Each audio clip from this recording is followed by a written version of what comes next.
one of the most important thing that I guess which we're looking at addressing in the digital economy is our ability to enhance the percentage, the probability of a strategy to execution. Now, this is like a universal problem. Less than 10 to 14% of the strategies are ever getting operated. That means less than, if you got 10 good projects, hardly one or two of them are actually getting operationalized, right?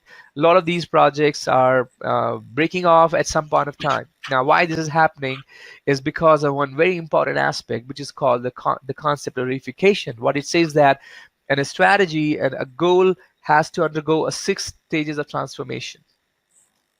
And what are the 6 stages, right? It says we need to define those strategies to achieve what are the goals and what are the strategies we need to have to address those goals.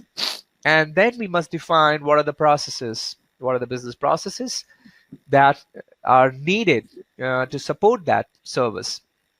Then we are looking at the underlying systems, the logic, which can be a means for describing and explaining those processes. And then we are looking at the technical specifications in the context of IT. Remember, we're looking at system models. It could be IT systems. It could be any other systems. So take an example that if we are looking at a business of retail of, let's say, a pizza business, right? In the pizza business, you could have an oven as a system, and you could mobile phone as another system, and you could also have a bike or some other means of transportation like a drone as another system, right?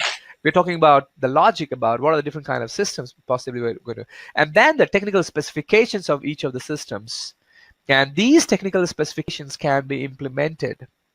Now, the word configuration basically says that you have to configure these specifications provided by the tooling companies and the tooling vendors, right? So somebody's going to give you, take example, you're going to write a code. What do you do actually when you write a code? You reconfigure the statements or configure the lines of code so that the compiler can compile it and see where those instructions, the way you have configured, can give you a desired result or not, right? So that's why it's called configuration. So what you actually do is you look at those, the details of implementation, and then you try to make it operational.